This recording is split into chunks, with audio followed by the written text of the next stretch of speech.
So the headline reads, homeless arrests skyrocket as Tenderloin tent count tumbles. But do the homeless, where do they go? Do they just disappear magically off into the distance? No, they don't. Let's get into it. Here we go. San Francisco's crackdown on homeless encampments has seen arrests of unhoused people skyrocket, as the lowest tent count in months was recorded in the Tenderloin. As of Monday, police had arrested 215 homeless people during encampment clearings since August 1st, when the city intensified its efforts of anti-camping laws, according to the mayor's office. So you've got a major mandate from up on high, from the governor, from Newsom, saying, hey, you got to clear this out. This is a terrible look.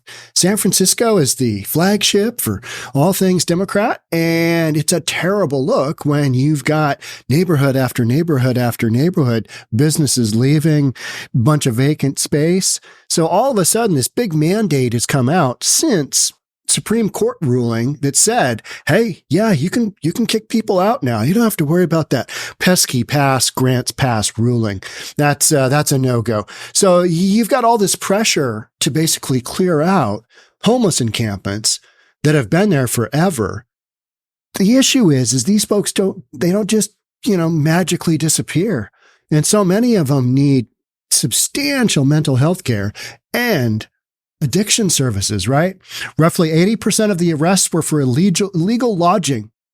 The remainder were for outstanding warrants or issues such as drug use and possession or providing a false identity. I mean, so much of what goes on in the homeless encampments is illegal. And we just haven't really, as society, we just haven't really cracked down because we've had this concept of compassion. It's compassionate to let just people live wherever because, they fell behind on their rent. Well, yeah, that's part of the story, but an analysis by The Standard shows police have more than quadrupled the number of monthly illegal lodging arrests and citations. Officers issued 15 such citations in June, 20 in July, 72 in August, and 86 through the first 3 weeks of September, according to city data. See how that's ramping up? And there's the Hotel California. Great song. Mayor London Breed announced her intention to impose criminal penalties against homeless people who refuse shelter. That's the big kicker. People don't want to go into shelter, don't want to go into community shelter, don't want to go into a tiny house, whatever the city's offering them. That's when they get arrested, right? Who refuse shelter following a U.S. Supreme Court ruling that enabled widespread enforcement. In a statement Monday, her office said the city continues to offer resources for those who are homeless, but is taking a tougher approach on tents. City of Fresno doing the same thing. They are cracking down. They will be arresting folks. So the Supreme Court ruling has allowed cities to arrest folks and basically put some more pressure. And what you're seeing now is, okay, so we're getting rid of the tents, but the harsh reality is that homelessness has actually gone up. It's actually gone up. We're going to read about that in a second. There were 26 tents counted in the Tenderloin on Saturday, the fewest since May 1st, when the Tenderloin Community Benefit District started conducting a daily survey. At that time, the number was in the upper 70s. The number has fluctuated daily since the group started. On Monday, the count was 29.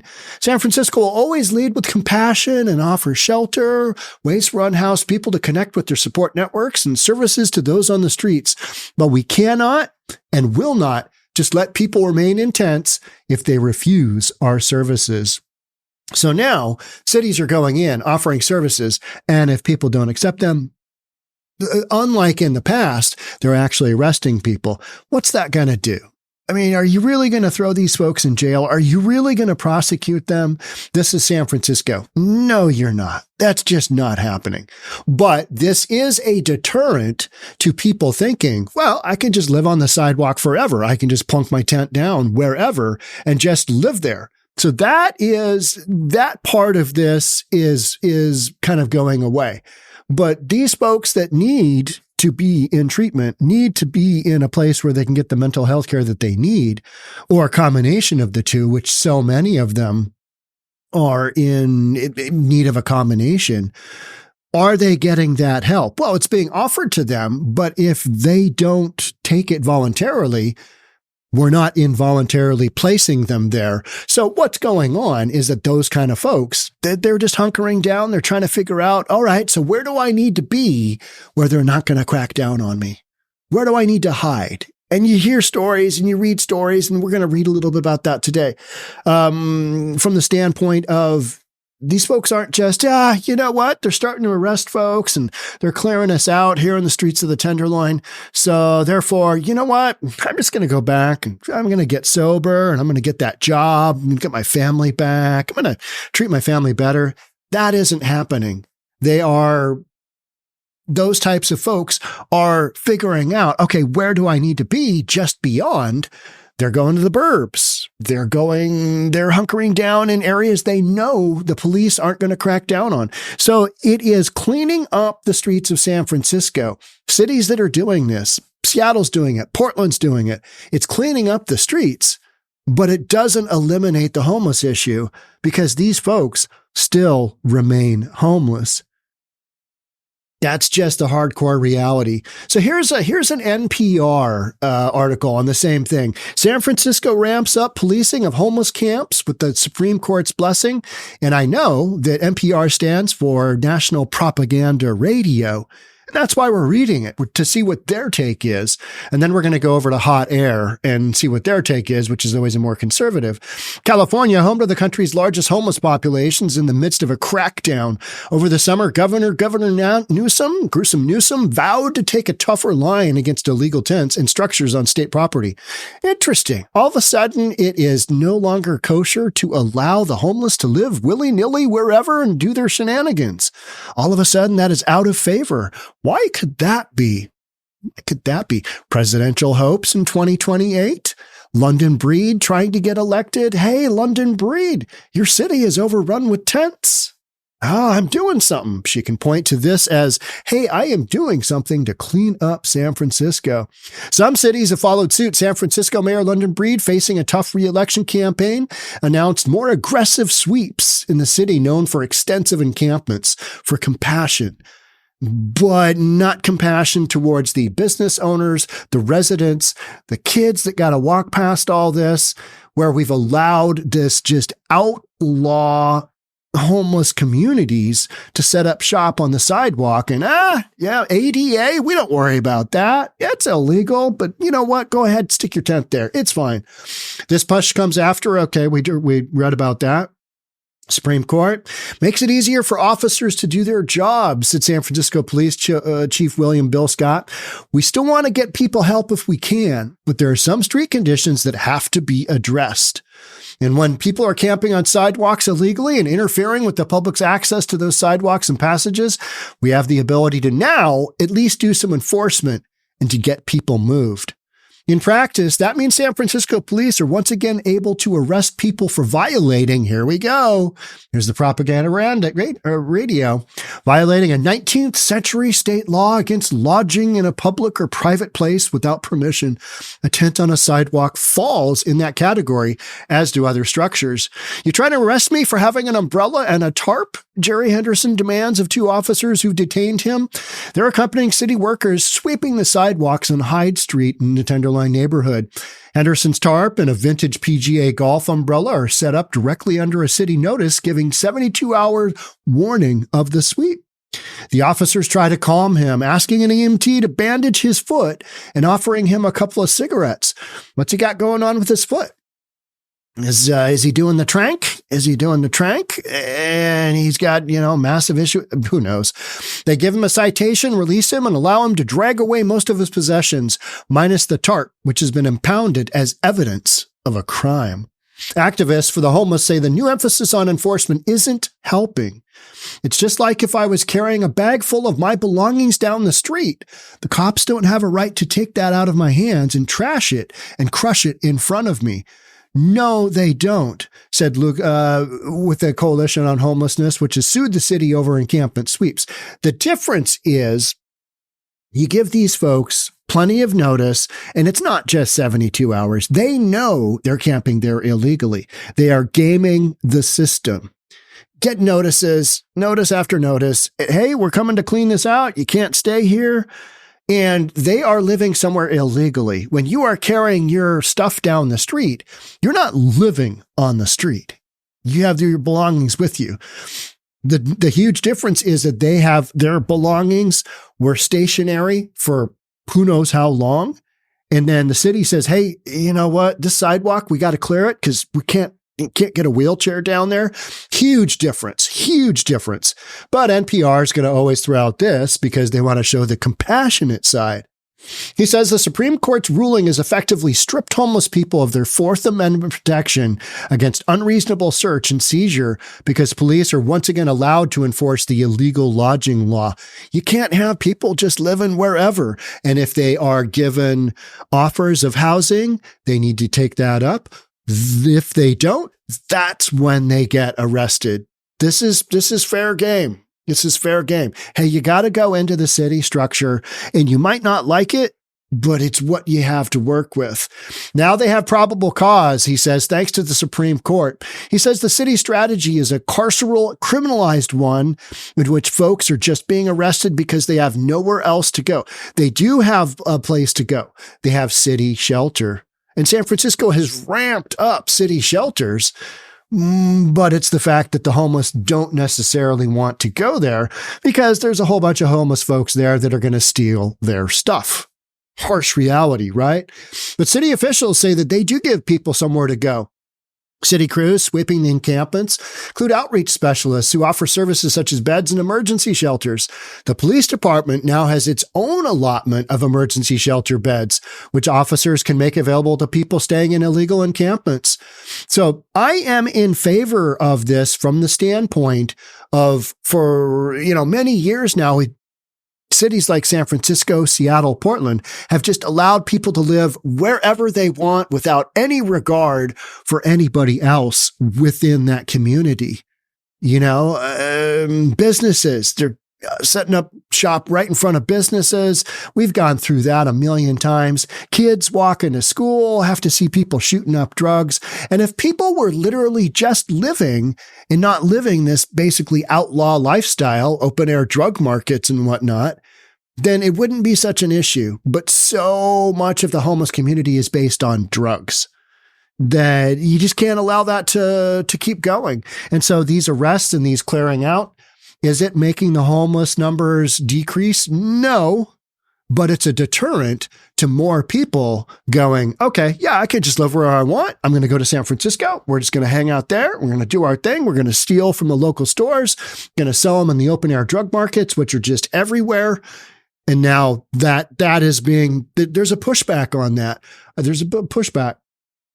So now those people are now subject to a possibility of a cite and release arrest with a required court date, as well as subsequent police visits to recently swept locations to prevent re-encampment.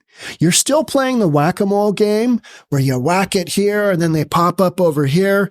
And by that, I mean you're whacking them out of the downtown core. You're whacking them out of the Tenderloin. You're whacking them out of, those communities right there in San Francisco that have been just littered with tents. And so those folks are being pushed elsewhere. They don't magically go, disappear, like I said, but the streets look cleaner. So a lot of this is just based on optics. We need to get San Francisco cleaned up. We need to get Seattle cleaned up. We need to get Portland cleaned up because, man, it looks terrible, terrible. So Nakanashi says that this increased enforcement can sometimes push the tough cases to accept help, particularly those who have become trapped by an accumulation of possessions. During the pandemic, people just had massive homeless encampments because they knew they weren't going to be cleared out. They weren't going to be cleared out. It's a wagon train. Yeah, he says with a rueful laugh, talking about a homeless guy with all his stuff. A lot of the stuff that we have, some of it might be more of a mental hoarding issue, We got to come to a real understanding at the end of the day that you can't take it all with you. But Allah, with the Coalition on Homelessness, rejects the notion that it's beneficial to enforce this kind of downsizing housing. Think about all the housed people. Here we go. This is what I want you to focus on. Think about all the housed people that hoard and have so much. The only difference between them and unsheltered houseless people is the fact that they have a house to hide it all in. It's not the hoarding that's an issue. It's the open air buying and selling of stolen goods. It's the open air drug use. It's the prostitution. It's the sex trafficking. It is the garbage. It is the human feces. It is the urine everywhere. It is the basic just lawlessness that goes on that's associated with tent encampments. It's all of that. And if San Francisco gets a little bit cleaner, okay. All right, this is how you do it. This is how that goes. He doubts that this more vigorous enforcement is reducing the number of people living on the streets. 100% agreed. But you know what? Even if it's not reducing the number of people on the streets, it's a deterrent to more people going, you know what? It's so easy to live here. It's so easy to live here. Let's just move to San Fran. Let's just move to Portland. Let's just move to Seattle. It's a deterrent. It's one small deterrent. And it's not small. It's like, okay, yeah, but they're really cracking down on tent encampments everywhere. So we're just not going to do that. An updated official count is expected in October, just weeks before the mayor election. Here we go. Hot air. This is going to be the more conservative look. San Francisco suddenly wants to clear out the homeless. Situation on the streets in San Francisco has been alarming, to say the least, for long enough now that it's almost become a footnote in the wreckage of the Biden administration has left in its wake, particularly when combined with the pro-crime, anti-police impulses of Gavin Newsom's governorship. By this point, you've all seen the stories, and we've covered them here often. Homeless encampments clog up the streets while addicts overdose in the public sidewalks. Petty crimes combined with some that are far more serious have plagued formerly prime real estate. Talking about those businesses. But now there are signs of rapid transformation taking place. San Francisco Mayor London Breed taking advantage of a recent Supreme Court ruling regarding ordinances forbidding public camping and clearing them out. But what could have brought on this sudden change of heart after the problem had been festering for years? Could it have something to do with the upcoming elections? That's been my thought all along, is all of a sudden, this is getting cleaned up. All of a sudden, we've shifted from this compassion, we must be compassionate to our fellow human being, to sweep the damn streets, sweep the homeless, sweep the encampments, sweep everything, sweep the issue away that we've created. And that's just not going to happen. It's just not going to happen. So you've got a bunch of stats saying, hey, the number of people in San Francisco sleeping in downtown in encampments has decreased significantly. But then you've got the numbers of homeless have actually increased 6%, right? First thing to point out, these latest figures, they clearly show that the homelessness problem in the city by the Bay has not magically gone away. Far from it, in fact. The same federal study that generated the figures linked above, which is that number of people sleeping outdoors dropped to under 3,000 in January. So you get that figure. Same federal study that generated that figure linked above showed that homelessness in the San Francisco area actually rose by 7% in January of this year. So people are just being shuffled around. They're being shuffled around. The difference is that the homeless people and migrants have simply been moved elsewhere to areas where they won't be seen by so many tourists. That's a completely valid explanation. Out of sight, out of mind. It makes absolute sense, right? Because we've talked about this so often that unless somebody voluntarily goes into treatment or goes into a place where they can get the mental help they need or the combination of the two, we're not involuntarily taking them off the streets and sticking them there. So the fact that they're no longer, in a tent, where do they go? They go somewhere where they aren't seen by so many tourists. That to me makes absolute sense.